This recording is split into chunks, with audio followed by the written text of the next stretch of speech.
अस्सलाम वालेकुम, कैसे हैं सब? ठीक ठाक हैं। ये जी मेरी फ़र्स्ट वीडियो है जो मैं पब्लिक में बना रहा हूँ। तो इस वीडियो में मैं आपको बताऊंगा कि जो काफ़ी लोगों के सवाल आ रहे थे कि आपको एम्बेसी में क्या क्या पूछते हैं, क्या सिस्टम होता है, क्या नहीं होता।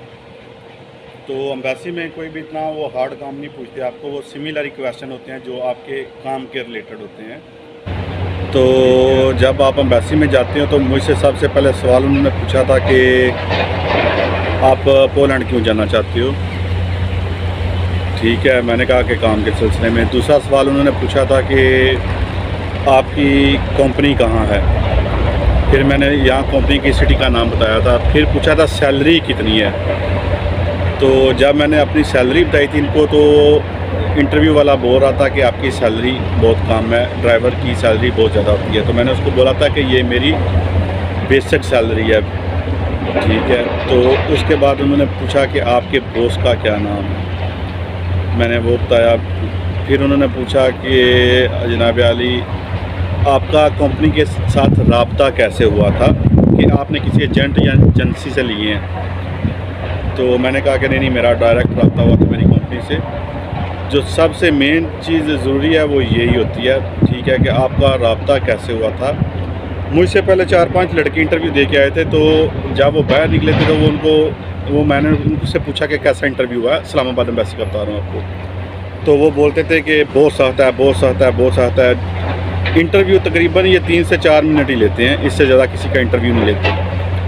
सवाल वही होते हैं जो आपकी कंपनी के आपके रिलेटेड होते हैं। आपको आपके घर का नहीं पूछेंगे, कोई ऐसा क्वेश्चन नहीं पूछेंगे जो काम के रिलेटेड नहीं है। वो जो भी पूछेंगे अपने डॉक्यूमेंट्स और काम के रिलेटेड ही आपको पूछेंगे, जिसके आपके पास वर्क परमिट होता है। ठीक है, मेन जो मैं अपने ज़हन के मुताबिक बताता हूँ कि हमारा पाकिस्तान में रिजेक्शन का जो ज़्यादा मसला है वो यही है कि हम लोगों को इंग्लिश नहीं आती।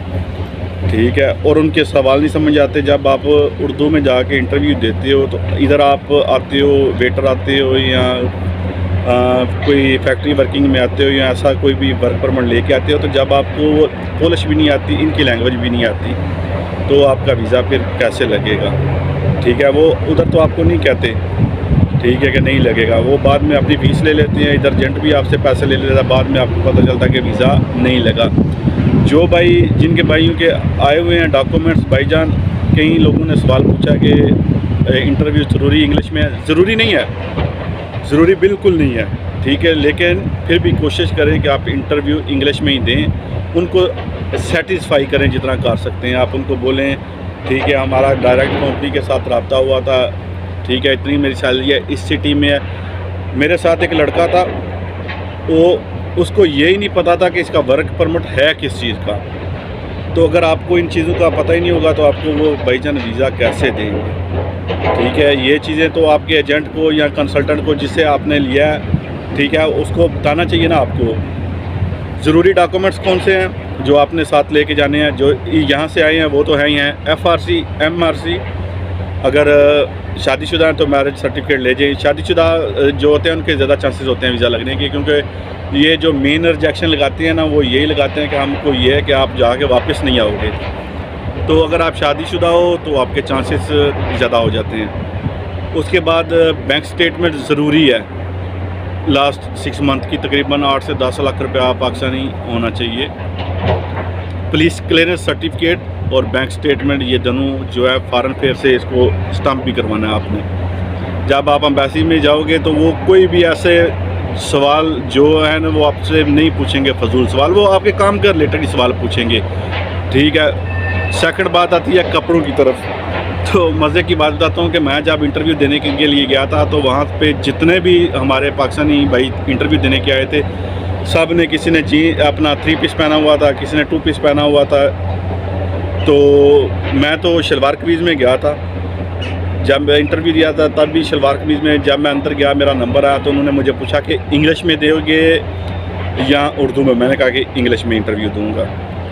ठीक है, उसके बाद जो आप जिस कंपनी में काम कर रहे हो या उसका लेटर होना, NOC लेटर होना ज़रूरी नहीं है, लेकिन होना चाहिए। जॉब एक्सपीरियंस लेटर होना चाहिए, जहाँ आप पहले काम करते रहे हो उसका जॉब का ज़रूर होना चाहिए आपके पास, वो लेके जाओ। ये डॉक्यूमेंट्स होंगे तो आपकी फ़ाइल स्ट्रांग होगी। बाकी जो लोग आपको बोलते हैं ना कि हम आपको फ़ाइल स्ट्रांग बना के देंगे, ऐसा करेंगे, वो कुछ भी नहीं होता भाईजान। ये सिंपल डॉक्यूमेंट्स हैं, कोई इतना हार्ड काम नहीं है जो आप खुद भी नहीं कर सकते, तो किसी को पैसे देने की ज़रूरत भी नहीं है आपको। ये डॉक्यूमेंट्स लेके जाएं, ज़रूरी नहीं आप पैंट शर्ट पहन के जाएं या 3 पीस ही पहन के जाएं, आप कपड़े जो मर्ज़ी पहन के चले जाओ। ज़रूरी ये है कि आप उनको सेटिस्फाई करो कि हाँ जी मैं इस काम के लिए एलिजिबल हूँ, ठीक है। बाकी और कोई भी इतने वो हार्ड आपको तब लगते हैं जब आपको लैंग्वेज नहीं आती, क्योंकि आपको समझ नहीं आती वो अगला बंदा पूछ क्या रहा है, ठीक है। 3 या 4 मिनट में यही होता है, ठीक है। कपड़े आप भाईजान शलवार कमीज़ पहन के जाओ, 2 पीस पहन के जाओ, जीन्स पहन के जाओ, टी शर्ट पहन के जाओ, उनको इससे कोई लेना देना नहीं है। वो सिर्फ ये चेक करना चाहते हैं कि जो आदमी जिसके डॉक्यूमेंट्स आए हैं इसने लिए कैसे हैं, हाँ ये इसके लिए एलिजिबल भी है कि नहीं है। आपका इधर वर्क परमिट निकल आता है तो वो ज़रूरी नहीं है कि आपका वहाँ से वर्क परमिट जो वीज़ा लगेगा, ठीक है। आपके कपड़ों का इंटरव्यू से कोई लेना देना नहीं है, हाँ लेकिन अच्छे कपड़े पहन के जाएँ, साफ़ सुथरा आपको शेव शू करके जानी चाहिए, ठीक है। बंदा साफ़ सुथरा ही अच्छा लगता है, ठीक है। कोई बोरे बाकी अपॉइंटमेंट का पाकिस्तान में अभी 10 महीने से 1 साल अपने ज़हन में रखो, आपको कोई भी अपॉइंटमेंट लेके नहीं दे सकता भाईजान। बार बोलता हूँ, आपको कोई भी अपॉइंटमेंट लेके नहीं दे सकता। आपका एजेंट बोलता है, आपको मैं एक एग्जांपल देता हूँ, आप किसी भी शॉप वाले, फ्रूट वाले के पास चले, जो रेडी वाले के इंडिया पाकिस्तान में या बांग्लादेश में कहीं भी हो, वो आपको खुद तो कभी नहीं बोलेगा कि ये आम नहीं ठीक। वो जो ठीक नहीं होंगे वो आपको पहले हिसाब से बोलेगा ये भाईजान बहुत बेहतरीन है, ये अच्छा है, ये नहीं अच्छा, ठीक है। वो जो ख़राब होगा वो आपको पहले सेल करेगा। एजेंट आपको बोलेंगे कि आपका वीज़ा नहीं लगेगा या आपको 10 महीने लग जाएंगे या 1 साल लग जाएगा अपॉइंटमेंट का, तो आप उसको पैसे दोगे? कभी भी नहीं दोगे। ये तो आप अपना दिमाग खुद भी इस्तेमाल कर सकते हो ना, ठीक है। अगर आपको एजेंट खुद ही बोलेगा कि भाईजान आप पोलैंड के लिए पैसे दे रहे हो तो 1 साल लग जाएगा या इससे ऊपर लग जाएगा, तो आप तो उसको कभी भी पैसे नहीं दोगे वीज़े के लिए या वर्क परमिट के लिए। मैं फिर बोल रहा हूँ, वर्क परमिट निकलने का मतलब ये नहीं है कि आपको 100% वीज़ा मिलेगा। तो जो एजेंट आपको बोलते हैं ना 3-4 महीने में या मैं आपको अपॉइंटमेंट ले दूंगा, मेरा वास्ता है, ऐसा है भाईजान, वो झूठ है। अगर वो आपको खुद सीधी बात बताएंगे तो उनको पैसे कौन देगा वर्क परमिट के लिए? वो तो अपनी दुकान चमकाएंगे ना, उन्होंने पैसा कमाना है आप लोगों से, ठीक है। तो अभी तो पैसे की बात, जब मैं आया था तो यूरो 200 रुपये का था इधर नहीं पाकिस्तान में, ठीक है। तब लोगों से 6,000, 6,500, 5,000, 3,000, 4,000 यूरो एजेंट लेते थे।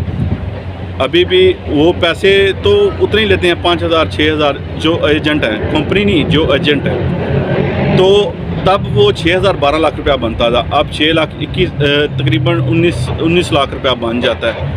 तो अगर आपसे वो 5 लाख रुपया एडवांस लेके तो 1 साल उसे यूज़ करते हैं फॉर एग्ज़ाम्पल, तो आपको 1 साल बाद वो आपको बोलते हैं कि आपका काम नहीं हो सका यार, वर्क परमिट नहीं निकला, अभी ऐसा हो गया। 1 साल बाद जो अब आपको वो 5 लाख देंगे, तो जब आपने दिया था तो 5 लाख उस वक्त वो आपके बनते होंगे शायद 1200-1300 1400 यूरो। जब आप वापस लोगे तो वो तो 1000 भी नहीं बनेगा, करेंसी की वैल्यू डाउन हो जाएगी। वो आप लोग उससे पैसे लेके अपना काम निकाल लेते हैं, साल 6 महीने आपका पैसा यूज़ करते हैं, बाद में आपको चोरी करके वो पैसा वापस दे देते हैं। एक और क्वेश्चन जो कॉमन क्वेश्चन है कि आप कैसे चेक कर सकते हो कि आपकी कंपनी असल है या 2 नंबर है? भाईजान अभी फ़िलहाल तो जितने भी 2 नंबर कंपनियाँ हैं उन्होंने 1 नंबर कंपनी से भी अच्छी वेबसाइट बनाई हुई है, आप वो उसको जजमेंट ही नहीं कर सकते लेबर का।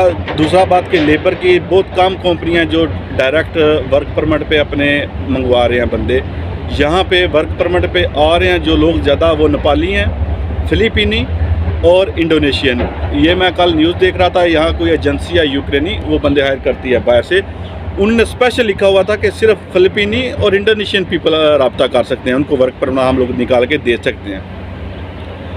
तो आप हाँ, अगर आप ट्रांसपोर्ट कंपनी से रिलेटेड पूछते हो तो वो मैं आपको बता सकता हूँ कि ट्रांसपोर्ट रिलेटेड कंपनियाँ जो उनका, आप जिस कंपनी का भी आपका वर्क परमिट है आप उनको सर्च कर सकते हो। आप गूगल पे जाके कंपनी का नाम लिखो, जितनी भी ट्रांसपोर्ट कंपनी है उनकी अच्छी प्रोफाइल वाली है सब कुछ, वो आपको मिल जाएगा आप उससे, ठीक है। बाकी सैलरी भाईजान हर एक ट्रांसपोर्ट कंपनी की डिफरेंट है, उनका डिफरेंट कॉन्ट्रैक्ट है बंदों के साथ। किसी कंपनी की भी सेम सैलरी नहीं है पोलैंड में, क्योंकि यहाँ पे जितनी भी कंपनी हैं उनका असल जो कारोबार है वो दूसरी कंट्रीज़ में है। वो यहाँ पोलैंड में हायर करते हैं, पोलैंड से फिर दूसरी कंट्रीज़ में भेजते हैं, क्योंकि वो फिर उनको चीप पड़ता है। अगर आप इटली स्पेन में आते हो तो आपकी सैलरी ज़्यादा होगी, अगर आप पोलैंड में हो तो आपकी सैलरी बेशक कम ही होगी, क्योंकि ये अपनी कंट्री के हिसाब से आपको सैलरी देंगी। आपका कॉन्ट्रैक्ट यहाँ का होता है तो आपको इटली स्पेन में भेज देते हैं। ठीक है, बात वही है कि भाईजान अगर किसी को पैसे देने हैं तो 1 साल अपने जेन में रख के दें, इससे पहले आपका काम बिल्कुल कोई नहीं होना। ठीक है, तो जिन भाइयों के पास वर्क परमिट आए हैं या जिनके वीज़ा लगा हुआ है उनके अच्छे के लिए मैं बताता हूँ कि आप अपने साथ छोटा कार का लाइसेंस ज़रूर लेके आया करें, वो आपके बहुत काम आएगा। क्योंकि इंडिया, पाकिस्तान, नेपाल, बांग्लादेश का हमारा लाइसेंस यहाँ इजीली चेंज हो जाता है, उसके लिए ट्राई थ्योरी कुछ भी नहीं करना पड़ता। आप अपना लाइसेंस लेके आएँ, यहाँ 6 महीने के बाद आपको वो लाइसेंस चेंज हो जाएगा, आपका जब TRC कार्ड आ जाएगा, फिर आपको ऊबर में या टैक्सी वैक्सी की जॉब मिल जाएगी, वो लेबर से उसकी सैलरी अच्छी होती है। बाकी एक भाई ने पूछा था कि आप हम लोग डायरेक्ट कैसे ले सकते हैं ट्रक का लाइसेंस उधर आके, उसके बारे में मैं सुबह अपने स्कूल में जाऊंगा जहां से मैंने कोर्स किया था, उनसे मुकम्मल मालूमात लेके आपको मैं बताऊंगा, क्योंकि मैं अपने पास से आपसे कोई भी इंफॉर्मेशन नहीं दूंगा। कि जब आपका कार का लाइसेंस चेंज हो जाएगा फिर आपको यहाँ पे जॉब ईजी मिलेंगी, और फ्यूचर में आपका अगर कहीं दूसरी कंट्री में मूव होने का प्रोग्राम हुआ तो वहाँ पे तो आपके वो लाइसेंस बहुत ज़्यादा काम आएगा, क्योंकि वहाँ पे सैलरी भी अच्छी है। ठीक है, यहाँ पे जो वाइट कॉलर जॉब है यानी कि लेबर तबका है, उसकी सैलरी भाईजान बहुत कम है। 22 ज़लोटी इनकी गवर्नमेंट ने सेलेक्ट की हुई है, 22 ज़लोटी 1 घंटे की सैलरी है। ठीक है, उससे आप हिसाब लगा लो। ये वाइट कलर लेबर वालों का है। अगर आपके पास कोई हुनर है जैसे कि वेल्डर है, इलेक्ट्रीशियन है, उनकी सैलरी 100% ज़्यादा होगी। ये मैं सिर्फ आपको लेबर की बता रहा हूँ। ठीक है, लेबर की सैलरी इतनी है, जो आपको ये बताते हैं कि आप उधर आपको 1500 यूरो 2000 यूरो बन जाएगा, तो भाई वो बकवास करते हैं, झूठ बोलते हैं। ठीक है, बाकी ये है कि भाईजान मेरी किसी किस्म की हेल्प चाहिए, कोई बंदा इधर है, पाकिस्तान में है, इंडिया में है, कोई भी है, वो मुझे यूट्यूब पे SMS कर दे, मैं उसका जवाब ज़रूर दूंगा। मेरी तरफ से किसी किस्म की भी इंफॉर्मेशन चाहिए होगी तो मैं आपको ज़रूर दूंगा। मैं फिर कहता हूं कि आप जो भी आ रहे हो, आपके पास कार का लाइसेंस नहीं है, हमारा इंडिया पाकिस्तान में तो ईजी बन जाता है। यहाँ से अपना कार का B कैटेगरी का लाइसेंस लेके आना, वो आपके फ्यूचर में बहुत ज़्यादा काम आएगा। यहाँ आके आप जब अपना TRC चेंज कर लोगे, ठीक है, आपका उस कंपनी में दिल नहीं कर रहा तो दूसरी कंपनी में या नई लेबर का काम करना, तो लाइसेंस होगा तो आपको बहुत अच्छी जॉब्स मिल जाएंगी डिलीवरी की। तो आप इधर आके आप अगर लोगे B कैटेगरी का तो आपको पैसे भी लगेंगे और उसका खर्चा भी बहुत ज़्यादा हो जाएगा। बाकी वो बात वही है कि वो ट्रक का, अगर आपके पास यहाँ से आके ट्रक का लेना है तो वो प्रोसीजर भी बहुत लंबा है,